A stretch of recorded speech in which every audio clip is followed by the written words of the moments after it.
ભારે વરસાદ અને જળભરાવાની સીધી અસર ગુજરાત મુંબઈ વચ્ચેના રેલવે વ્યવહાર પર પડી છે। અનેક ટ્રેનોને સુરત, વલસાડ અને વાપી સ્ટેશન સુધી જ સીમિત રાખવામાં આવી છે, જ્યારે કેટલીક ટ્રેનોના રૂટમાં ફેરફાર કરવામાં આવ્યો છે। પરિસ્થિતિને ધ્યાનમાં રાખી મુંબઈ તરફ જતી અનેક ટ્રેનોને અધવચ્ચે જ સુરત, વલસાડ અને વાપી સ્ટેશનને શોર્ટ ટર્મિનેટ કરવામાં આવી છે, જેના કારણે મોટી સંખ્યામાં મુસાફરોને હાલાકીનો સામનો કરવો પડી રહ્યો છે।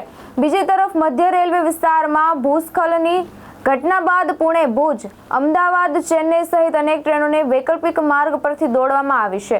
મુસાફરોની સુવિધા માટે રેલવે વિભાગ દ્વારા વિવિધ સ્ટેશનો પર સ્પેશિયલ હેલ્પ ડેસ્ક શરૂ કરવામાં આવ્યા છે, જ્યારે જરૂરિયાત મુજબ એસટી બસોનો પણ વ્યવહાર કરવામાં આવે છે। રેલવે તંત્રએ મુસાફરોને મુસાફરી પહેલા પોતાની ટ્રેનનું લાઈવ સ્ટેટમેન્ટ ચકાસી અને સ્ટેશન પર પહોંચવાની અપીલ કરવામાં આવી છે। ભાવેશ ઉપાધ્યાય, દ્રષ્ટિકોણ ન્યૂઝ, સુરત।